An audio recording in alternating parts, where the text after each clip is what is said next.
Kilala sa Baryo Tabok si Juanito bilang isang dalubhasang antingero at manggagamot. Sa tulong ng kanyang kaalaman sa paggamit ng iba't ibang anting-anting, mutya at agimat, ay nagagawa niyang makapagpagaling ng mga may malubhang karamdaman at maging ng mga nakukulam. Dahil doon, ay mataas ang respeto ng mga tao sa kanya sa Baryo Tabok. Dahil din doon, kahit paano ay nabibigyan niya ng komportabling buhay ang kanyang pamilya. Noon ay nakikipaglaban din siya sa mga aswang, kaya maging sa pakikipaglaban ay meron din siyang taglay na husay at kaalaman. Ang lahat ng kakayahan na meron si Juanito ay namana pa niya sa yumao niyang lolo na si Lolo Donato. Bata pa lamang ay nagpakita na si Juanito ng interes sa ginagawang panggagamot ng kanyang lolo. Nakita yon ng lolo niya, kaya ibinahagi nito sa kanya ang kaalaman nito hindi lang sa panggagamot at paggamit ng anting-anting, kundi maging sa pakikipaglaban sa kampon ng kadiliman. Isang maaliwalas na umaga, maagang bumangon si Juanito. Nagtungo siya sa likod ng kanilang bahay, dala ang ilan sa mga anting-anting na pagmamay-ari niya. Nakasanayan na niya na dasalan ang mga yon sa umaga upang mas maging epektibo at malakas ang kapangyarihan ng mga yon. Unang kinuha ni Juanito ang mutya ng San Benito na siyang pinakapaborito niya sa lahat. Hindi lang niya yon nagagamit sa kanyang panggagamot, kundi proteksyon din niya yon sa masasamang enerhiya at nagagamit din niya yon sa pakikipaglaban sa mga aswang at kung ano-anong masasamang nilalang. Habang hawak ni Juanito ang mutya ng San Benito, ay isang lalaki ang biglang dumating. Paglingon niya, ay nakita niya ang kumpare niyang si Amado na nakatira sa ibang baryo. Inaanak niya ang bunso nitong anak na si Isay. Agad na tumayo si Juanito at sinalubong si Amado. Amado, pare! Nakakagulat naman ang bigla mong pagbisita dito. Ano masamang hangin na nagdala sa'yo rito? Hindi agad nakasagot si Amado. Nawala ang ngiti ni Juanito nang mapansin niya na tila balisa ang kanyang kumpare. Teka pare, may problema ka ba? Bakit hindi mo yata kasama si Isay ngayon? Malapit na ang kaarawan niya, hindi ba? Para sana maibigay ko sa kanyang regalo ko. Hindi ko kayang isama si Isay, pare. Halos hindi kasi siya makabangon sa higaan eh. Ano, paring Amado? Bakit? Ano nangyari kay Isay? Pare, sa maniwala ka't sa hindi, kinukulam siya. Akala ko simpleng lagnat lang kaya pinagamot ko sa isang albularyo doon sa baryo namin. Pero sabi nung albularyo hindi niya kayang pagalingin si Isay kasi kinukulam nga daw. Anak ng weteng Sino namang walang awang mangkukulam ang gagawa nun sa isang bata? Napakawalang puso naman yata nun. Paring Juanito, may hinala ako kung sino Sino pare? Sabihin mo sa akin. Isang taon na nakakalipas pare. May isang pamilya akong pinaalis sa lupa ko. Bigla na lang kasi sila nagtayo ng bahay sa lupa ko na yon. Ilang taon na nakakalipas pare. Hinayaan ko lang kasi wala pa akong balak na gamitin ang lupa Pero nang maisipan kong taniman ng gulay, kinausap ko naman sila ng maayos pare. Pinakiusapan ko silang umalis. Aba, nagalit pa sila sa akin pare tapos nagmatigas. Yun, humingi na ako ng tulong sa mga pulis para mapaalis sila. Simula nun pare, hindi ko na sila nakita. Sila lang ang may galit sa akin Sila lang ang gagawa nito sa anak ko. Pare, sigurado ka ba na sila talaga ang kumulam kay Isay? Ang sabi mo, isang taon na nakakalipas simula nang paalisin mo sila. Oo pare, sigurado ko. Malakas ang kutob ko na ang pamilyang yun ang nagpakulam o kumulam sa anak ko. Baka sinadya nila maghintay ng isang taon talaga para hindi ako makapaghinala. Ang masakit nga lang doon pare, sa anak ko sila gumanti, hindi sa akin. Natahimik si Juanito. Tumindi ang kaba sa dibdib niya. Kung totoo ang hinala ng kumpare niyang si Amado, hindi lang ito simpleng alitan sa lupa. Isa yung matinding paghihiganti at buhay ng isang inosenteng bata ang nasa panganib. Nagtagpo ang mata ng dalawa at nakita ni Juanito ang matinding pag-aalala sa mukha ni Amado. Bukod doon, ay nakita niya rin kay Amado ang takot at desperasyon ng isang ama na handang gawin ng lahat para sa kanyang anak. Kaya ka ba nandito pare? Ay para humingi ng tulong sa akin? Oo pare, ikaw lang ang kilala ko makakatulong kay Isay eh. Wala nang ibang natitirang paraan kundi ang gamutin mo siya. Gamutin mo ang inaanak mo pare, kaya nagmamakaawa naman ako sa'yo. Iligtas mo ang anak ko. Hirap na siya pare. Halos hindi na siya nakakakain at hindi na makatulog. Kung hindi tayo kikilos pare, baka mas lumala pa ang pangyayari. Ayoko mawala ang anak ko pare. Tulungan mong inaanak mo. Pare, kumalma ka. Huwag ka magsalita ng ganyan. Hindi mo na kailangan makiusap sa akin dahil tutulungan ko kayo ni Isay. Hindi ako papayag na may mangyaring masama sa bata, pare. Makikitang mabilis na bumaha ng pag-asa sa mukha ni Amado. Hindi nito napigilang lumapit at mahigpit na hawakan ang balikat ni Juanito. Pare, maraming salamat talaga ha. Hindi ko na alam ang gagawin ko kung wala ka, pare. Sandali lang, pare. Iahanda ko lang ang mga gamit ko. Pagkatapos, ay magpupunta na tayo sa inyo para matingnan at magamot ko na si Isay. Walang naging pag-aalinlangan si Juanito at alam niya sa sarili na mapapagaling niya ang kanyang inaanak. Agad na pumasok si Juanito sa bahay nila at dumiretso sa silid niya. Mabilis niyang inihanda ang mga gamit niya sa panggagamot. Inilagay niya ang iba't ibang mutya, langis at halamang gamot na ginagamit niya sa kanyang panggagamot. Kinuha rin niya ang kanyang mga orasyon na nakasulat sa tinuping papel. Habang abala siya sa pag-aayos ng kanyang dala, biglang sumilip ang kanyang ina sa pinto at tinanong nito kung saan siya magtutungo. Nay, pupunta lang po ako kina paring Amado. Kinukulam daw po si Isay. Hindi na halos makabangon. Kaya pupuntahan ko siya ngayon para subukan siyang pagalingin. Huwag po kayong mag-alala, Nay. Gagawin ko po ang lahat para mailigtas ko si Isay. Tumango ang matanda at hinaplos ang pisngi ng anak bago siya tuluyang lumabas ng silid habang nakasukbit sa likod niya ang isang bag na naglalaman ng mga gamit na kakailanganin niya. Sa labas ay nakita ni Juanito ang kumpare niyang si Amado na nakasandal sa puno ng mangga habang abala sa paninigarilyo. Malalim ang iniisip nito at bakas sa mukha ang pagod at matinding pag-aalala. Nang makita nito si Juanito, ay itinapon nito ang sigarilyo sa lupa at inapakan yon. Lumapit naman si Juanito at tumango. Tayo na pare, mabutit nagpunta ka rito ng maaga kasi panigurado mamaya ay marami ng tao rito na magpapagamot sa akin.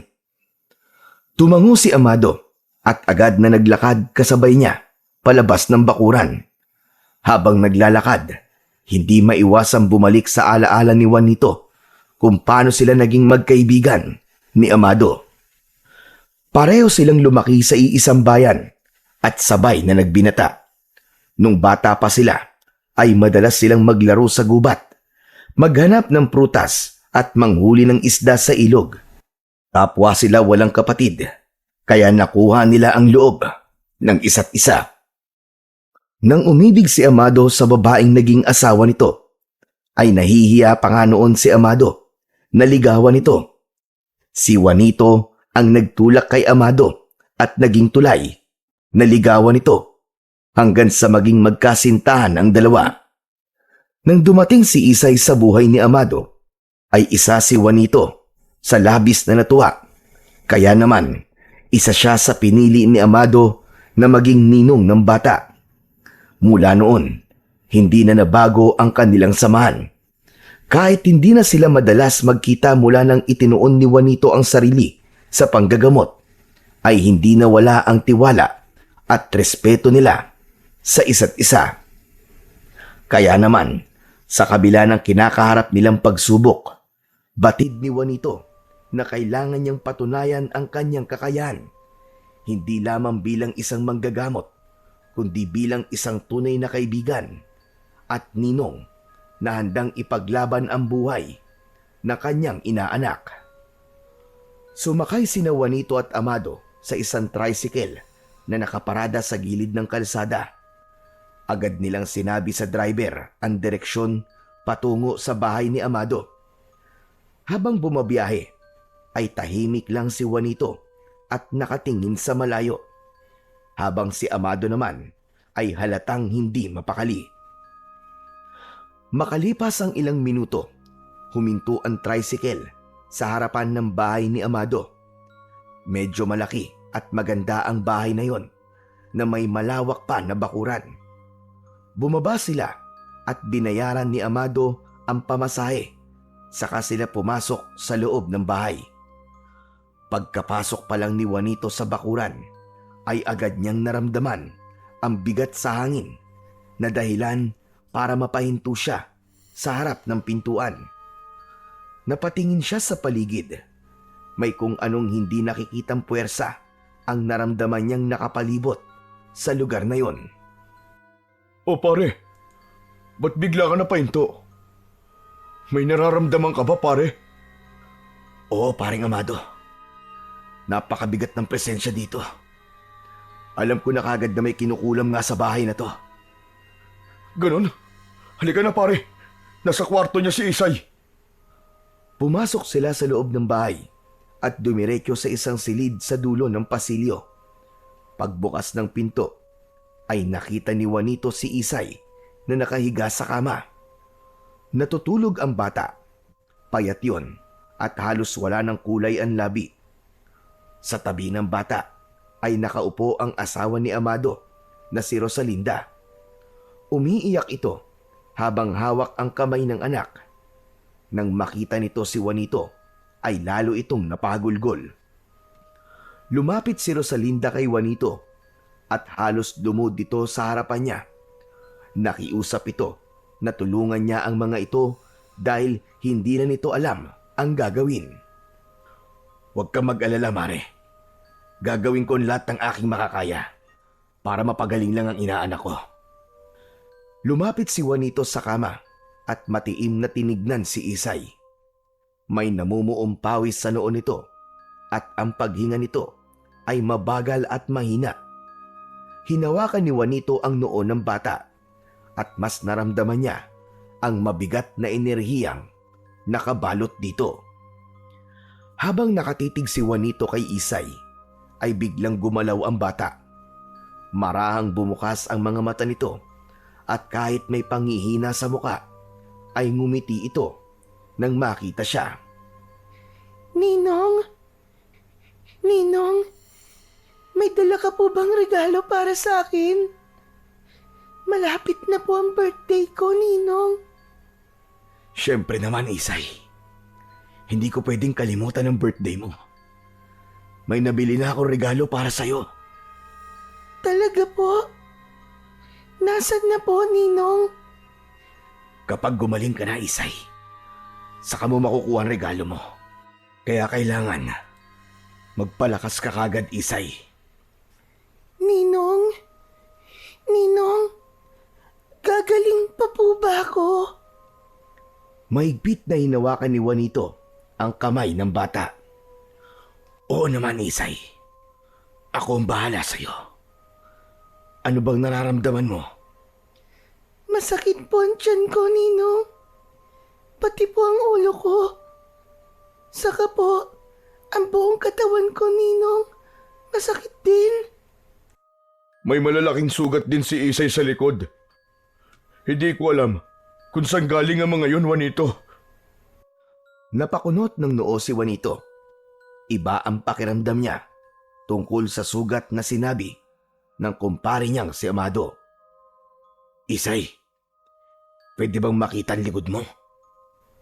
Marahang tumango ang bata at saka ito bumangon.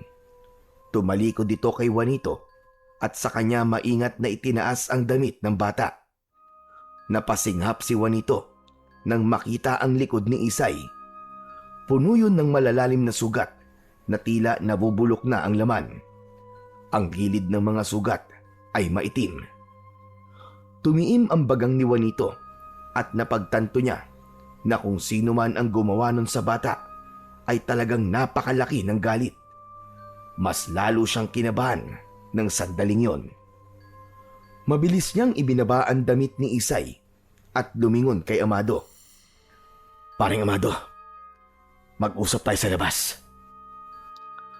Tahimik na tumango si Amado at nauna na ito na lumabas ng kwarto.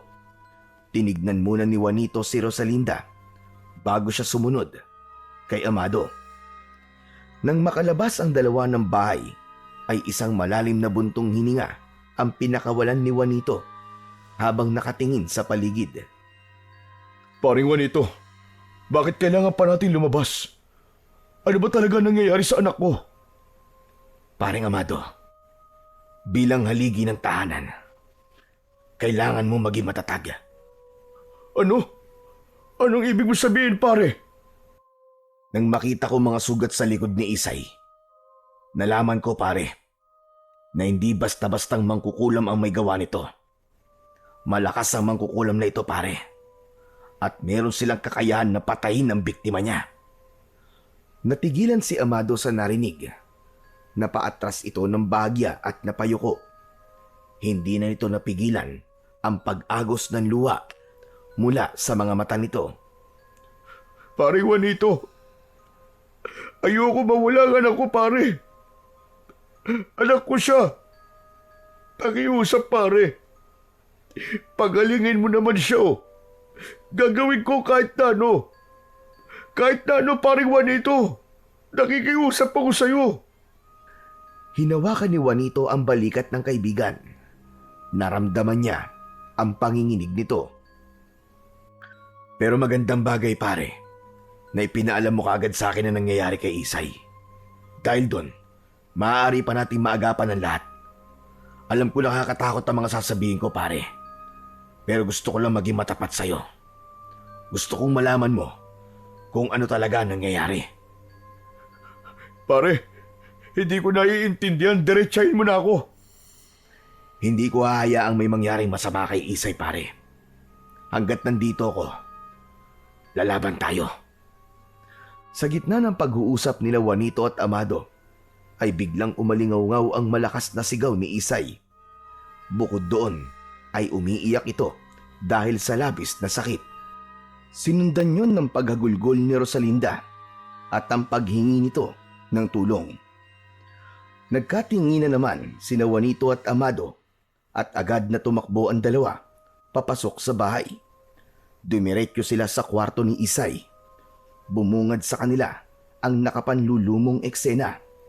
Namimilipit sa sakit ang bata habang ang mga mata nito ay nakatirik. Bigla itong nagsuka ng dugo. Hindi lang basta dugo ang lumabas mula sa bibig ng bata. May kasama yung mga insekto, gaya ng alupihan, maliliit na ipis, at kung ano-ano pa.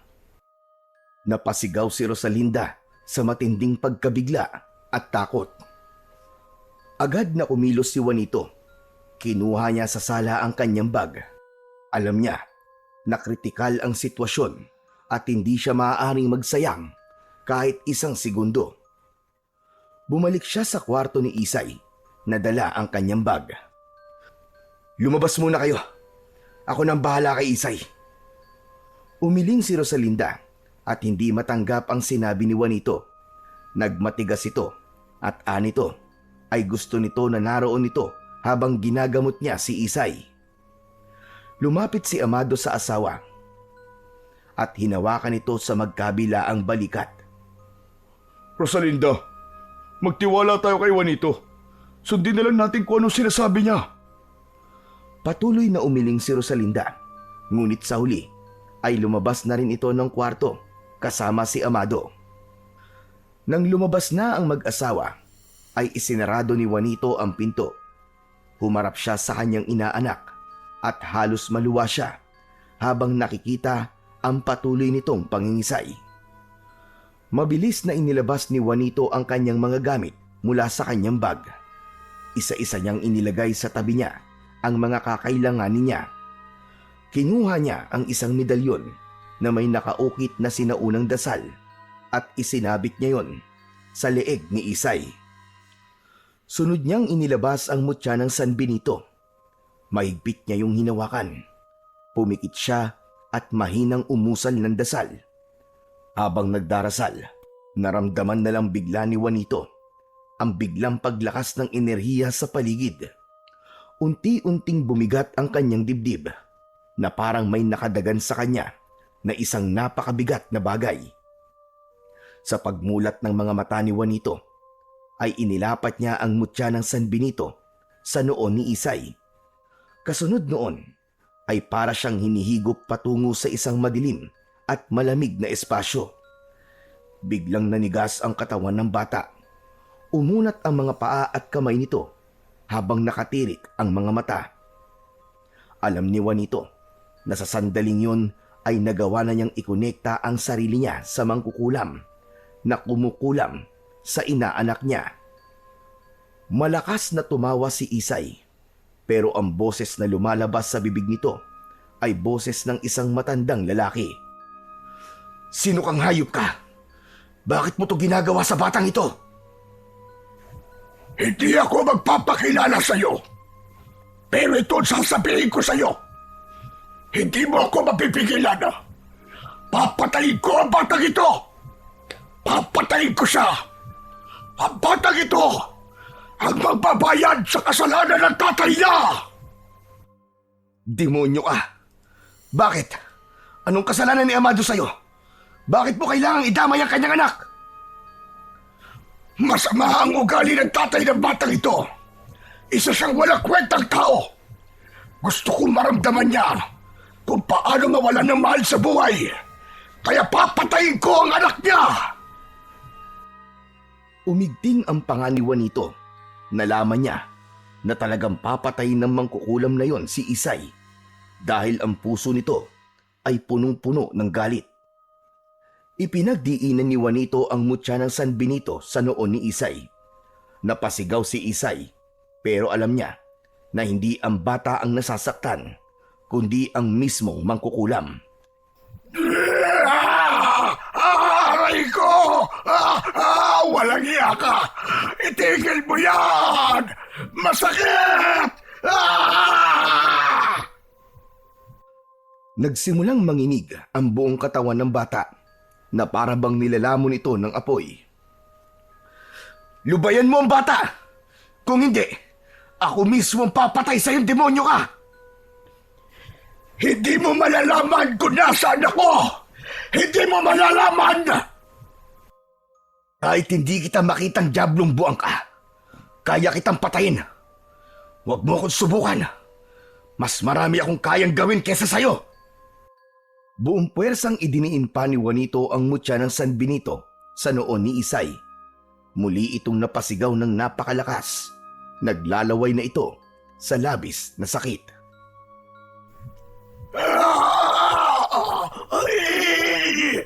Tama na! Masakit na! Ayoko na! Maawa ka sa akin! Huwag mo kong papatayin! Oo na! Oo na! Titigilan ko na ang bata! Titigilan ko na ang bata! Hayop ka! Marunong ka pala masaktan! Pero hindi ako titigil hanggat hindi mo inaalis ang kulam sa batang ito! Ang gusto ko ay alisin mo na ngayon din! Oo! Sige na! Aalisin ko na! Aalisin ko na! Matapos yun ay naramdaman ni Juanito na nawala na ang mabigat na enerhiyang nakabalot kay Isay at maging sa buong bahay. Hindi niya na naramdaman ang presensya ng mangkukulam sa kanyang inaanak. Dahil doon ay inalis na niya ang mutya sa noo ni Isay unti-unting bumukas ang mga mata ng bata. Tumingin ito sa kanya na parang naguguluhan at hindi alam ang nangyayari.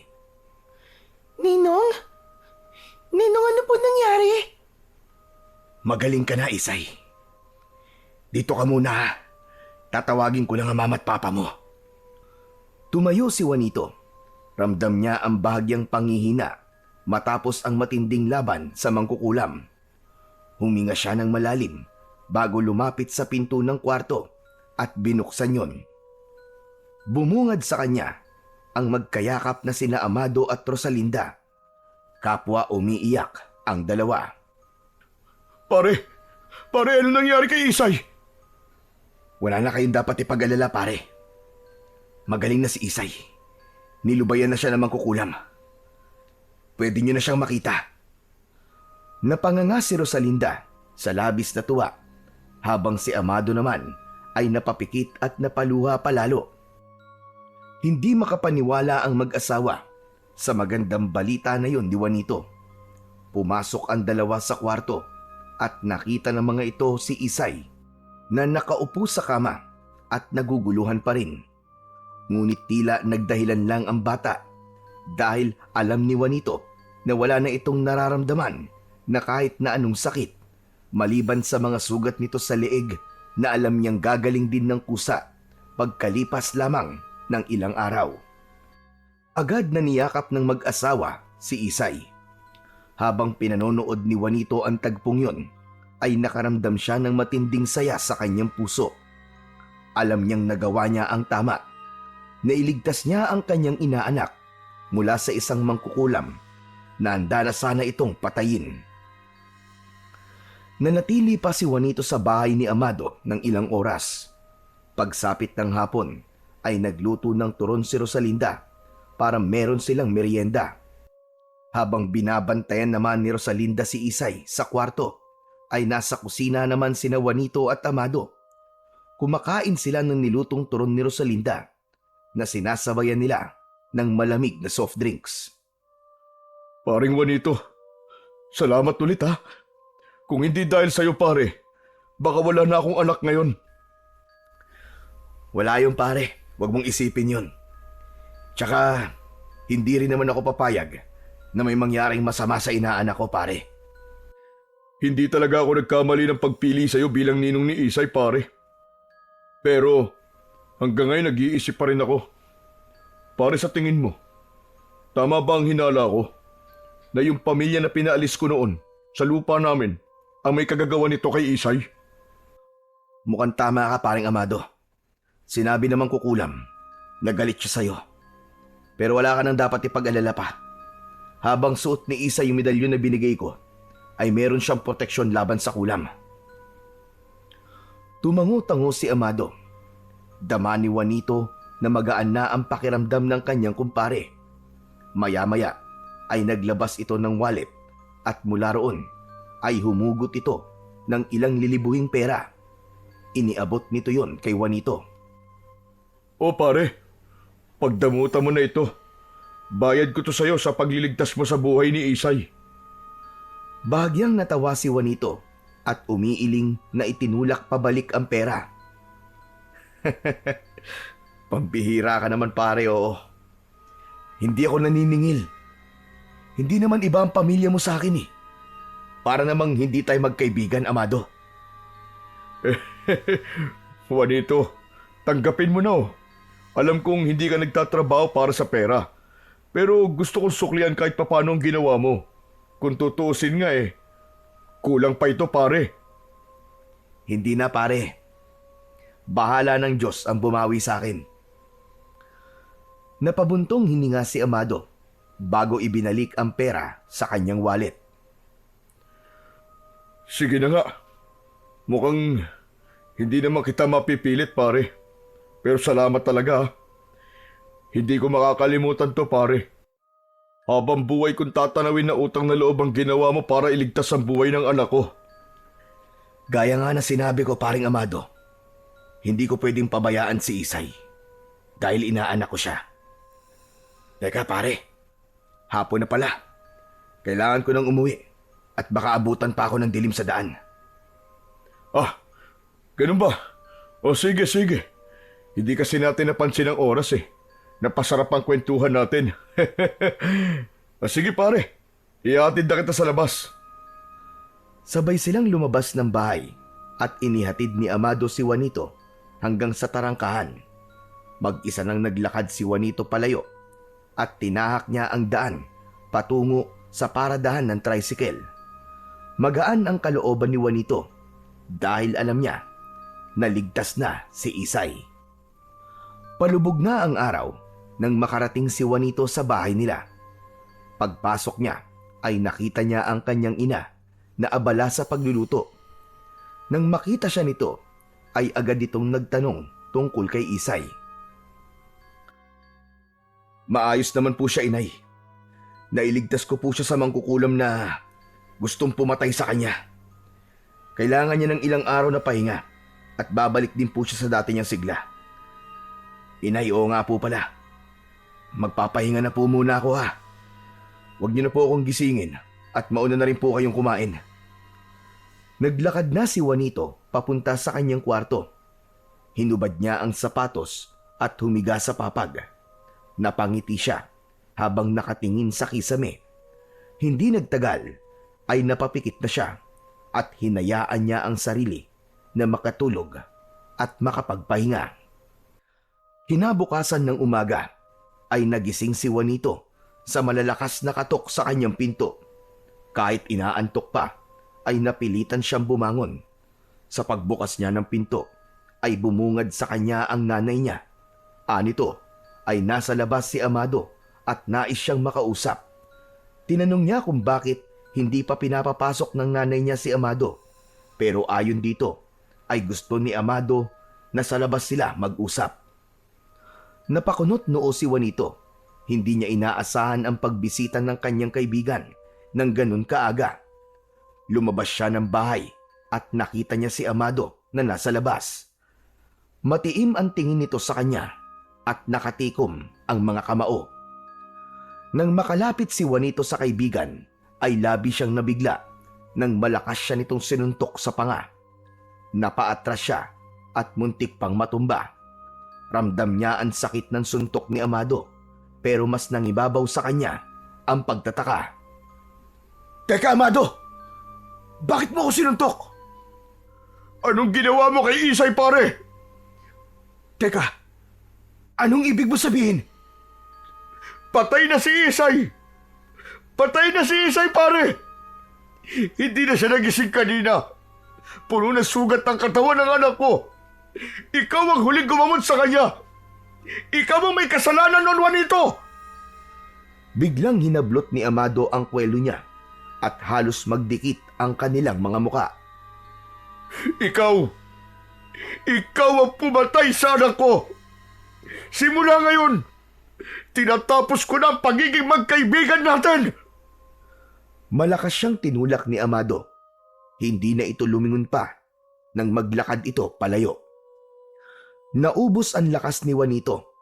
Nanatili siyang nakatayo roon habang nakatulala at hindi makapaniwala sa masamang balita na sinabi sa kanya ni Amado. Kinagabihan ay bumalik si Juanito sa bahay ni na Amado.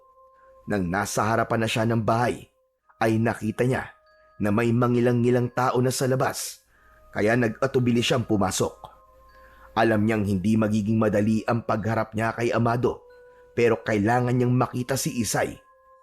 Hanggang hindi niya kasi nakikita na totoong wala na ang kanyang inaanak, ay parang ayaw niyang maniwala. Sa huli, ay pinili pa rin ni Juanito ang pumasok sa bahay ni na Amado. Naramdaman niya ang mabigat na tingin ng mga taong naroon. Meron pang ilan na nagbubulungan. Nanlamig si Juanito nang makita niya sa unahan ang isang puting kabaong. Sa ibabaw ay naroon ang litrato ni Isay. Habang naglalakad patungo sa kabaong, ay biglang humarang sa unahan niya si Amado. Nagsusumigaw ang puot sa paraan ng titig nito sa kanya. Paring Amado, nandito ako para makiramay. Hindi siya sinagot ni Amado. Hinablot siya nito sa braso at hinila palabas ng bahay. Napatingin ang mga tao at nagulat sa pangyayari. Pagkarating nila sa labas, ay binitiwan siya ni Amado sabay tulak. Ang kapal rin talaga ng mukha mo magpakita pa rito no? Wala kang karapatang makiramay. Ikaw ang pumatay sa anak ko. Alam mong hindi totoo yan, pare. Ang ginawa ko lang ay ginamot ko si Isay. Kung ginamot mo siya, dapat ay buhay siya ngayon. At pwede ba, wag mo na akong tawagin pare. Wala akong kaibigang mamamatay tao.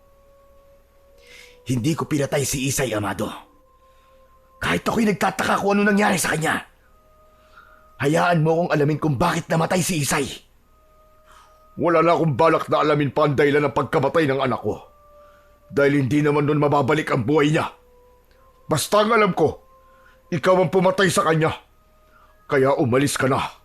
At huwag ka nang babalik dito kahit kailan. Napansin ni Juanito na marami na ang mga matang nakatingin sa kanila. Alam niya na kung ipipilit niyang manatili roon, ay baka magkagulo pa sila ni Amado. Ayaw naman niya yung mangyari sa lamay ng kanyang inaanak. Kaya kahit nais niyang magpaliwanag pa kay Amado, ay mas pinili na lang niya na umalis. Habang naglalakad, ay iniisip ni Juanito ang nangyari kay Isay. Sigurado siya na wala siyang ginawang mali nang gamutin niya ang bata. Alam niya rin na itinigil na ng mangkukulam ang pagkulam kay Isay. Kaya ang pagkamatay nito ay isang napakalaking palaisipan para sa kanya. Mabilis na kumalat ang usap-usapan sa buong baryo at sa mga karatig panlugar tungkol sa pagkamatay ni Isay. Walang ibang sinisisi ang mga tao kundi si Juanito. Ang dating respeto sa kanya bilang isang manggagamot at antingero ay napalitan ng pagdududa at takot. Ngunit para kay Juanito ay wala nang masasakit pa nang mismong sarili niyang ina ay galit sa kanya at naniwalang may kapabayaan siyang nagawa. Dahil doon, unti-unting sumiksik sa isipan ni Juanito na baka nga kasalanan niya ang lahat. Paulit-ulit niyang inilala ang ginawa niya kay Isay. Pilit niyang hinanap ang posibleng pagkakamali na nagawa niya. Nawalan na rin si Juanito ng gana sa panggagamot dahil natakot siya na baka maulit ang nangyari kay Isay. Hindi niya kayang ipagpatuloy ang sinumpaan tungkulin kung may bahid pa siya ng pagdududa sa kanyang sarili. Isang gabi, habang tahimik ang buong baryo, ay abala si Juanito sa pag-iempake ng kanyang mga gamit. Maingat niyang isinilid sa lumang bag ang konting damit at ang natitira niyang pera. Sa dami ng mutya at anting-anting na meron siya, ay tanging ang mutya lamang ng San Benito ang naisipan niyang isama sa kanyang pag-alis. Matapos mag-empake, ay lumabas na si Juanito ng bahay nila. Sandali siyang huminto upang pagmasdan ang kapaligiran. Dati ay yun ang lugar na pinapangarap niyang paglingkuran habang buhay. Pero pakiramdam niya ng mga sandaling yun ay hindi na siya kailangan doon dahil mas marami na ang takot na magpagamot sa kanya. Sa huling pagkakataon ay sinilyapan ni Juanito ang kanilang bahay bago siya tuluyang naglakad palayo. Tahimik siyang naglakad palabas ng baryo at nang makarating siya sa highway ay sumakay siya ng unang bus na dumaan. Makalipas ang ilang oras, huminto ang bus sa isang pantalan. Bumaba si Juanito ng bus at hindi na siya nagdalawang isip na sumakay sa isang barkong patungo sa lugar na hindi niya alam. Sa loob ng barko, umupo siya malapit sa bintana at pinagmamasdan ang madilim na dagat sa ilalim ng buwan. Sa isip niya ay hindi siya sigurado kung ang paglayo ba niya ay paraan niya para makapagsimula ulit o baka isa lamang yung pagtakas mula sa anino ng kanyang pagkakamali. Napunta si Juanito sa liblib na baryo ng Masingsing.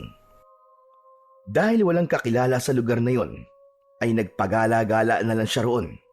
Natutulog siya sa kung saan siya abuti ng gabi o ng antok. Ngunit para sa kanya, mas mabuti na ang sitwasyon niya sa baryo Masingsing dahil walang nakakakilala sa kanya. Walang nakaalam ng kanyang kasalanan at walang nanghuhusga sa kanya. Alak ang naging sandigan ni Juanito sa tuwing inuusig siya ng kanyang konsensya dahil sa pagkamatay ni Isay. Kaya halos araw-araw siyang lasing at ang tingin ng mga tao sa kanya sa lugar na yon ay isang pulubi.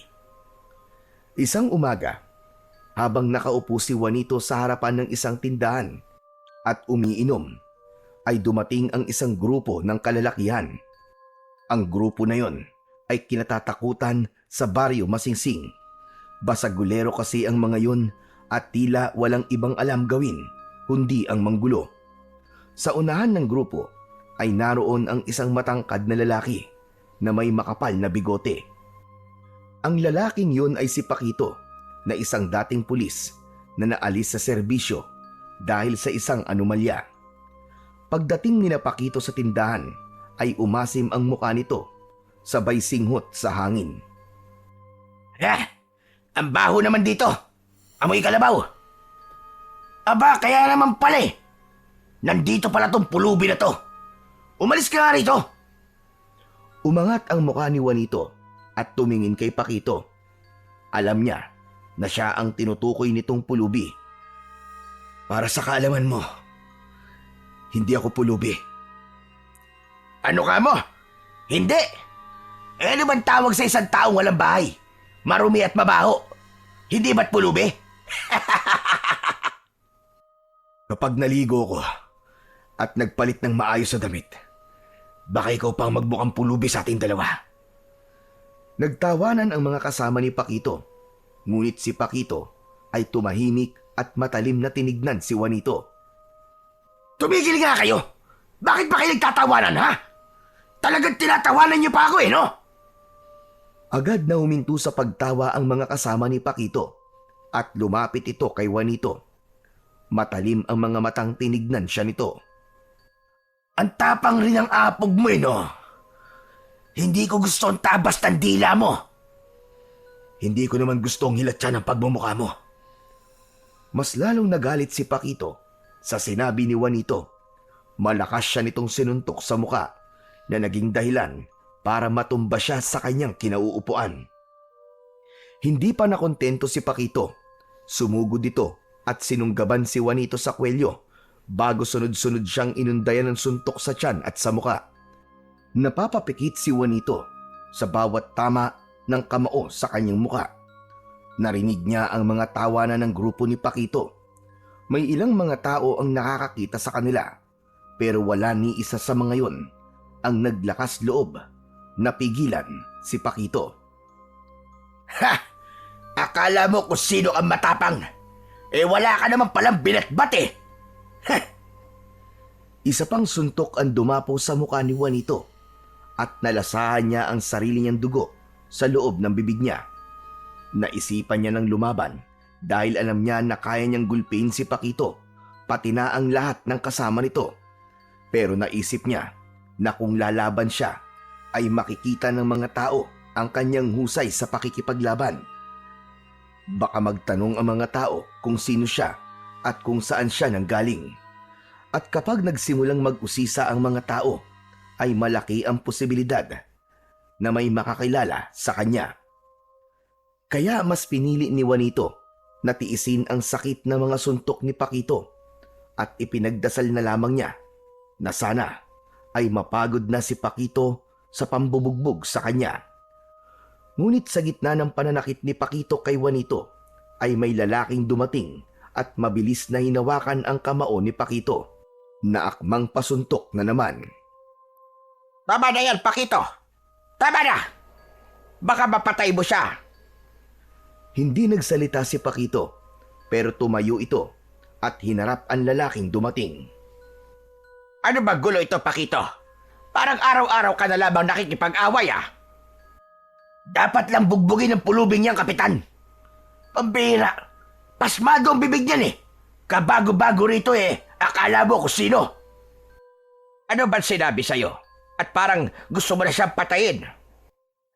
At sabi niya sa akin, hindi raw niya gustong hilatyan ang pagbumuka ko. Totoo naman pala, biro lang Pakito, biro lang yon.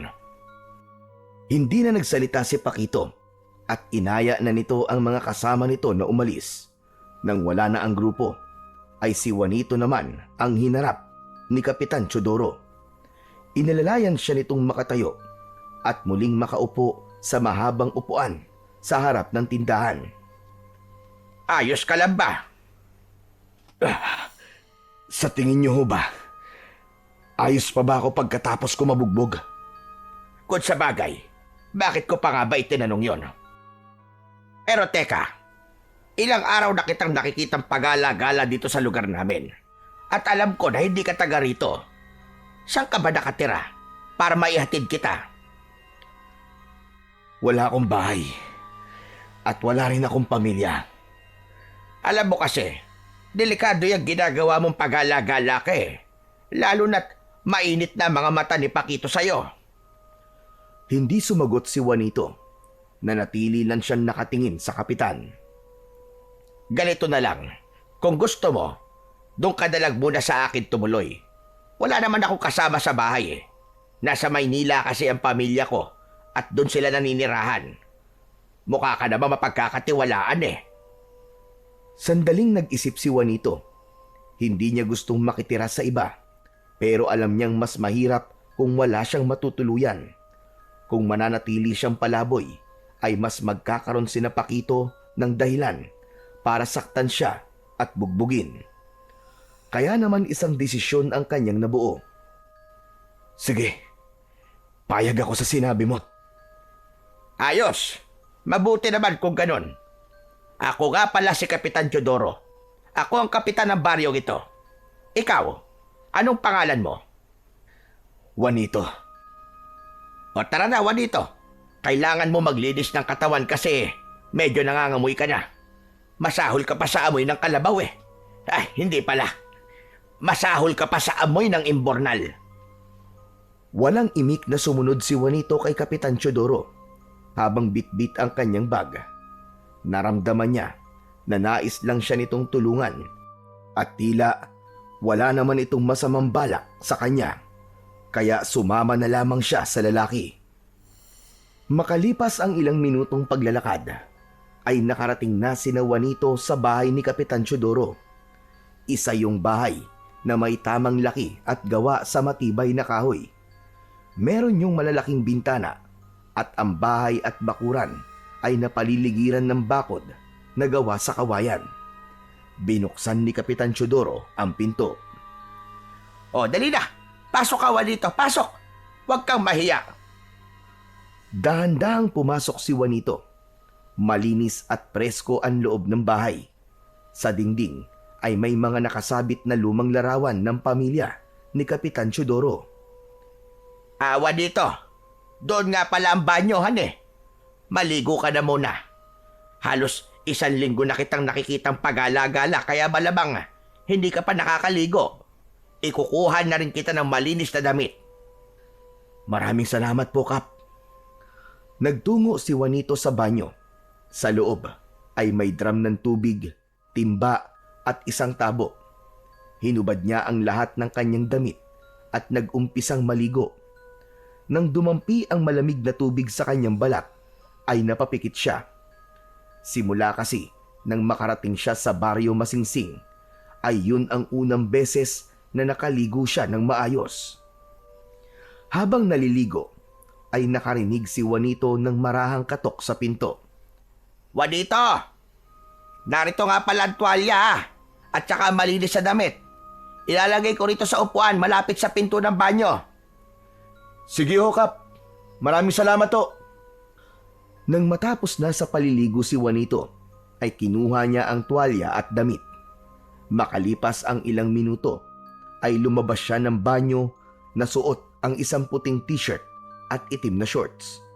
Pagkakita sa kanya ni Kapitan Teodoro, ay tumawa ito ng mahina. Ayan, mukha ka ng tao uli. Pero teka, maiba ko. Malala ang mga sugat mo dahil sa suntok ni Pakito. Halika, halika. Sumama ka sa akin. May pupuntahan tayo. Saan ho tayo pupunta, Kap? Basta, sumama ka na lang. Huwag kang mag-alala kasi wala akong gagawing masama sa'yo. Hindi na nagtanong pa si Juanito. Wala rin naman siyang ibang pupuntahan. Kaya naman, sumunod na lang siya kay Kapitan Chodoro, palabas ng bahay. Huminto sina Juanito at Kapitan Chodoro sa harap ng isang maliit na kubo na halos nasa dulo na ng baryo. Kinatok ng kapitan ang pinto ng kubo. Apo Julio! Apo Julio, nandyan ho ba kayo? Ilang sandali ay bumukas ang pinto at lumabas ang isang matandang lalaki. Payat ito at bahagyang nakukuba na ang likod. Mahaba ang puti nitong buhok na nakapusod sa likod. Aba, ikaw pala yan, Kapitan Chodoro. Ano sadya mo? Apo Julio, ito pala si Juanito. Bagong kasama ko sa bahay. Napagtripan kasi ito ni Pakito kaya bugbog sarado ang muka. Naisip ko na dadalhin siya rito para magamot nyo. Ay nako, sakit talaga sa ulo yan si Pakito dito sa Masingsing. Sinabi nyo pa. O Juanito, yan si Apong Julio. Siya ang pinakamagaling at nag-iisang albularyo rito sa baryo Masingsing. Kaya naman pala pinakamagaling kasi nag-iisa lang. May sinasabi ka ba, Juanito? Baka gusto mong sundan ko ang pambubugbog sa ni Pakito? Hindi, Apo Julio. Nagbibiro lamang siya. Masyado mapagbiro ito eh. Bahagyang naningkit ang mga mata ng matanda bago sila nito pinapasok sa kubo nito. Sa pagpasok nila ay agad na naamoy ni Juanito ang insenso at mga pinatuyong halamang gamot. May mga botelya ng langis sa isang istante. Umupo sila sa isang bangkong kawayan habang inihahanda naman ni Apong Julio ang mga gamit nito. Hindi nagtagal ay nilinis na ng albularyo ang mga sugat ni Juanito gamit ang pinaghalong langis at dinikdik na dahon. Nang dumampi ang gamot sa mga sugat at pasa ni Juanito, ay nakaramdam siya ng hapdi. Habang ginagamot siya, ay napatingin siya sa paligid at biglang bumalik sa kanyang alaala ang iniwan niyang buhay sa baryo nila. Dahil gaya ni Apong Julio, ay isa rin siyang manggagamot sa lugar nila.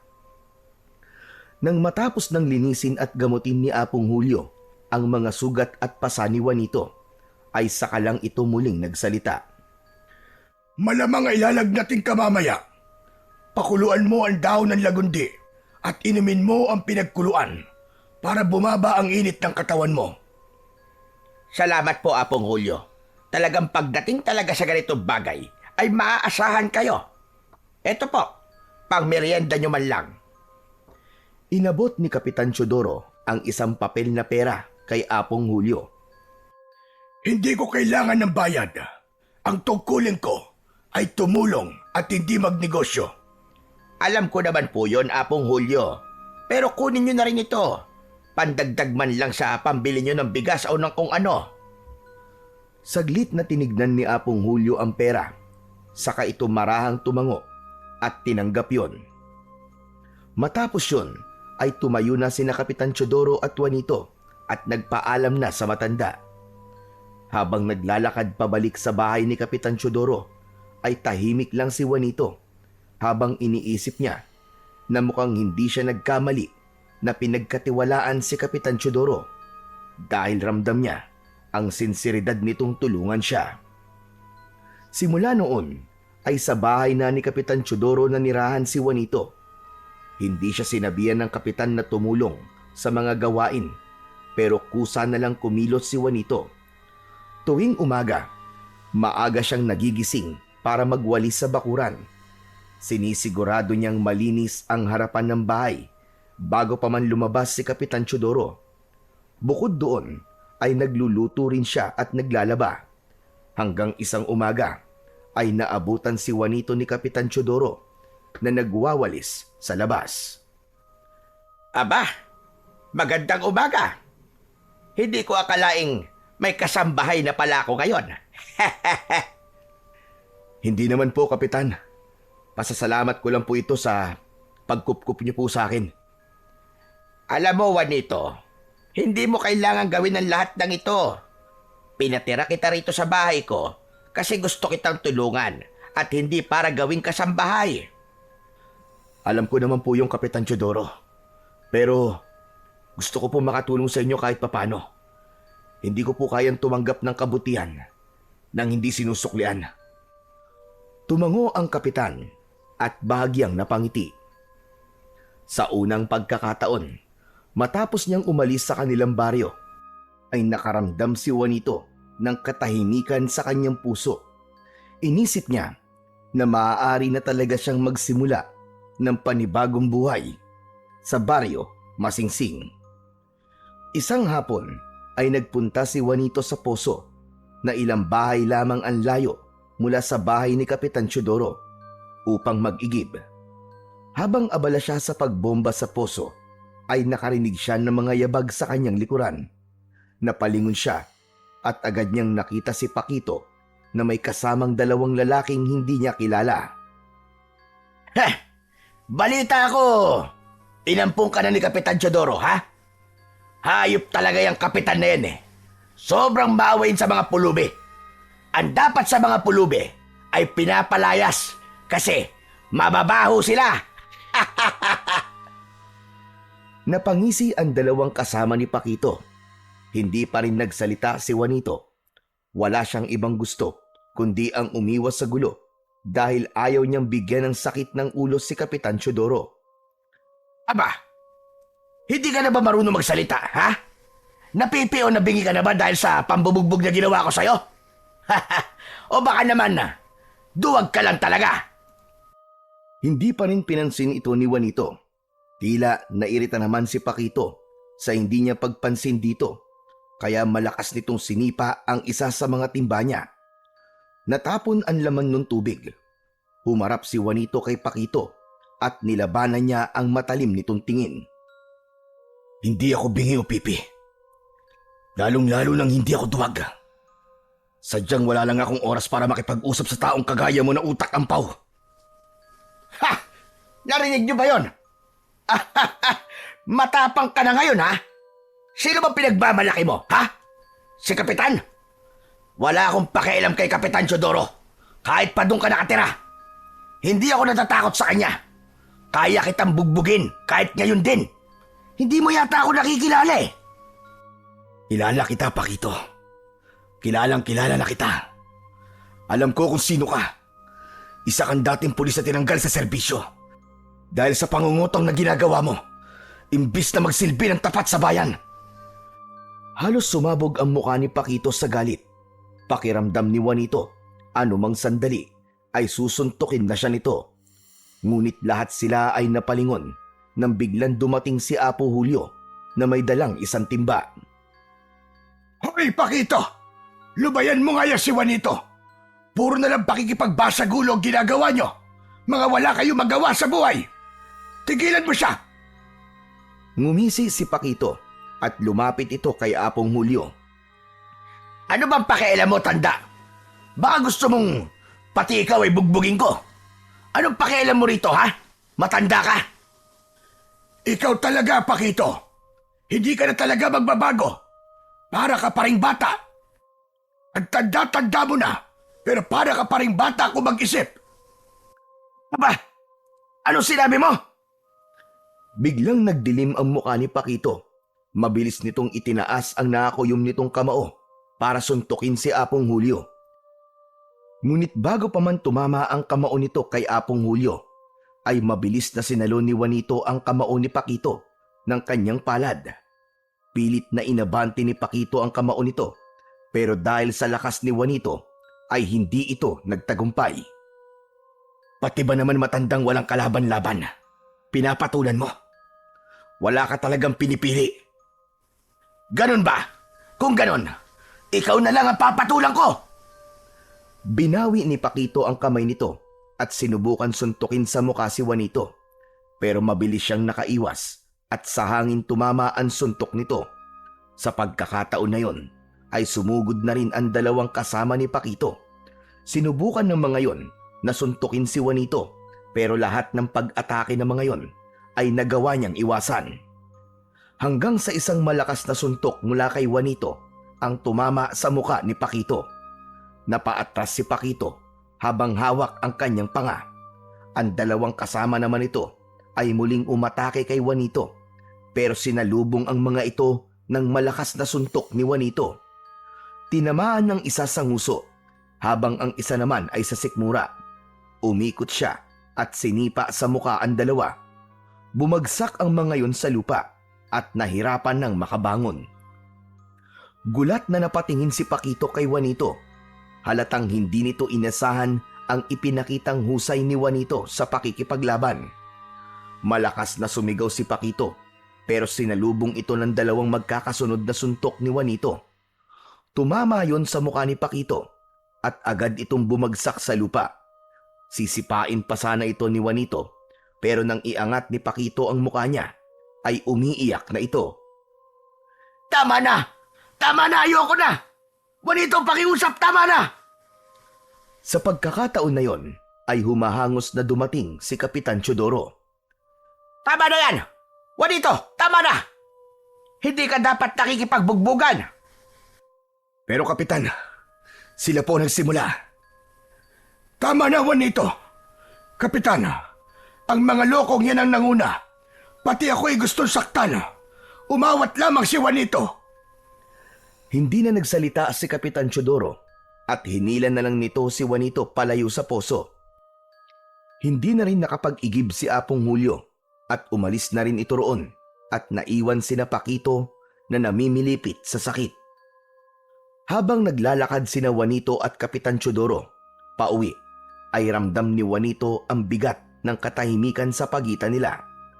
Alam niyang malaki ang respeto ng kapitan sa kaayusan ng baryo at sigurado siya na ang ginawa niyang pagpatol kina Paquito ang dahilan ng pananahimik ni Kapitan Teodoro. Pagdating nila sa bahay, ay agad na humingi ng paumanhin si Juanito. Pasensya na po kayo, Kapitan. Alam ko pong hindi tama ang ginawa ko. Hindi ko naman po ginusto na makipag-away pero... Naputol ang sasabihin niya nang biglang tumawa si Kapitan Teodoro. May pagtataka niya itong tinignan. Teka, Kapitan. Bakit po kayo tumatawa? May nakakatawa po ba sa sinabi ko? Bakit ka kasi humihingi ng tawad sa akin?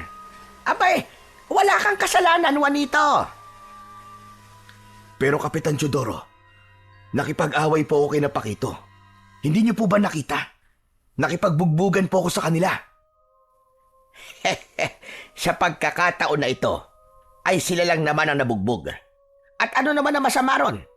Alam mo bang, wala pang nakakagawa ng ganon kay Paquito. Matagal na siyang nagsisiga-sigaan dito sa Baryo Masinsing. At ikaw lamang ang nagpaiyak sa kanya. Ang galing mo, Juanito. Nagulat si Juanito sa sinabi ng kapitan. Hindi niya inaasahan ang reaksyon nito. Akala niya kasi ay sermon ang matatanggap niya. Inakala din niya kanina na baka palayasin na siya nito. Pero may isa lamang akong tanong sa'yo. Saan ka natutong lumaban ng ganon? Muling kinabahan si Juanito. Hindi siya kagad sumagot. Nag-isip siya ng magandang dahilan na hindi ito makakahalata na nagsisinungaling siya. Hindi ko rin po alam, Kapitan Teodoro eh.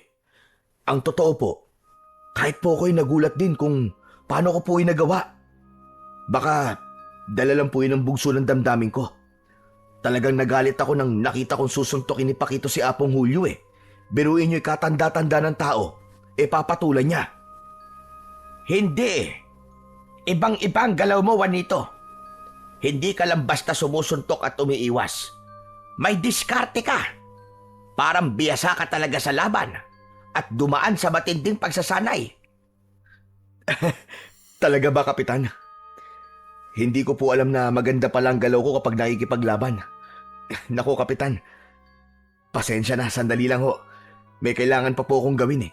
Baka po pwedeng sa susunod na lang po tayo mag-usap.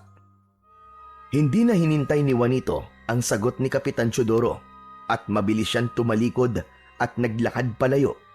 bago pa siya maipit sa usapan na yon. Alam niyang kung magpapatuloy pa si Kapitan Teodoro sa pagtatanong, ay baka hindi niya na maitago ang kanyang lihim. Kinagabihan, habang mahimbing natutulog si Juanito, ay hindi niya inasahan na dadalawin siya ni Isay sa panaginip.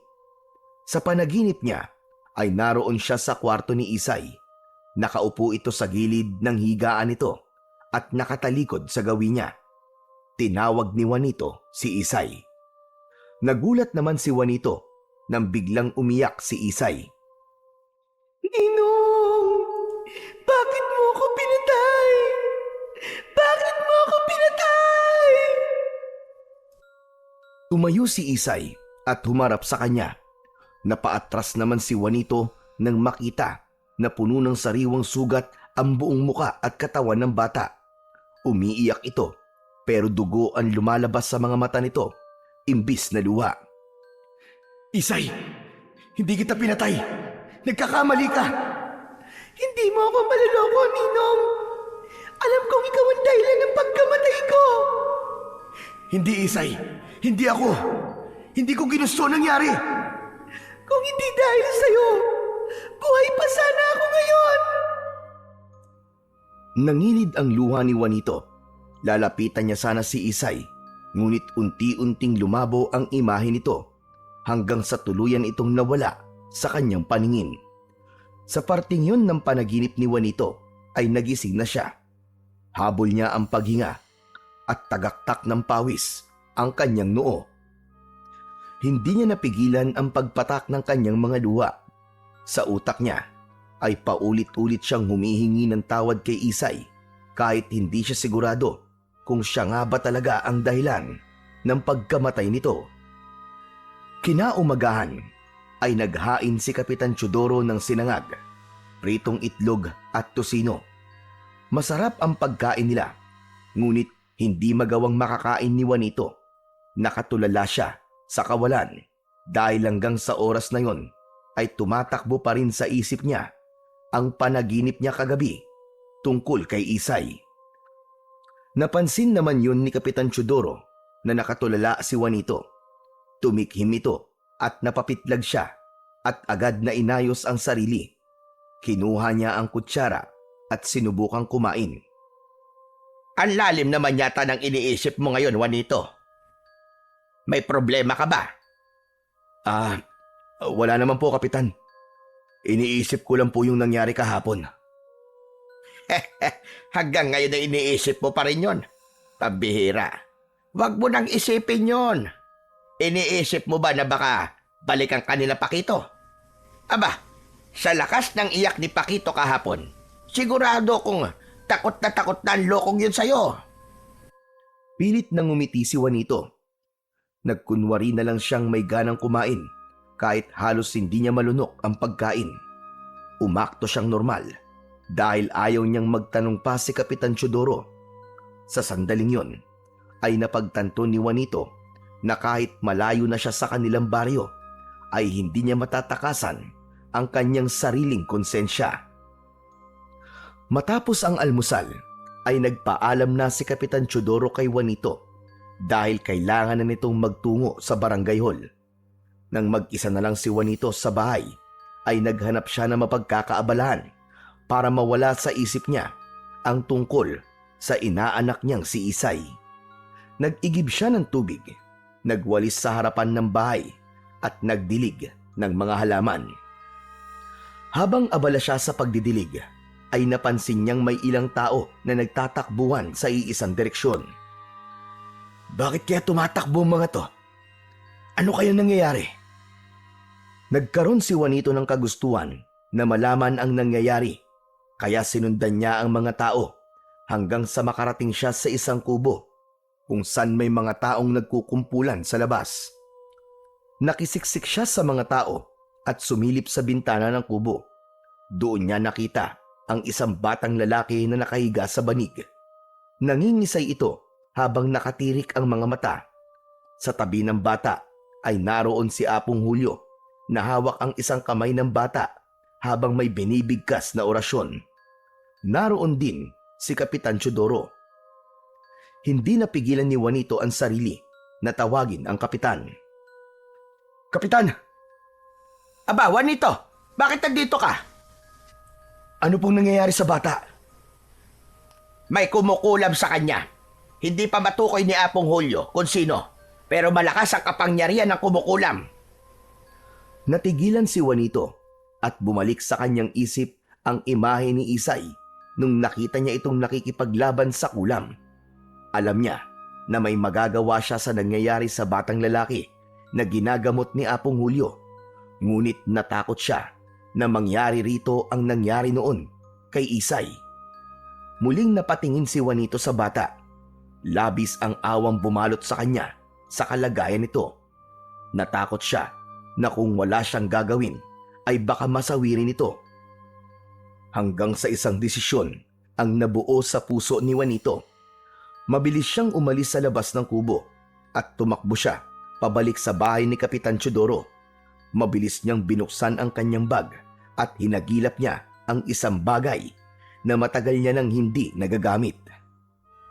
May kung anong kabang bumalot sa buong pagkatao ni Juanito nang makita na niya ang hinahanap, ang mutya ng San Benito. Nang mahawakan niya yon, ay agad niyang naramdaman ang kapangyarihan na taglay ng mutya. Bumalik si Juanito sa kubo kung saan nagkakagulo ang mga tao. Pagdating niya roon, ay hinawi niya ang mga tao na nagkukumpulan sa harap ng pintuan. Nagulat ang mga tao sa bigla niyang pagsulpot, ngunit hindi naman siya pinigilan ng mga yon. Tuloy-tuloy siyang pumasok sa loob ng kubo.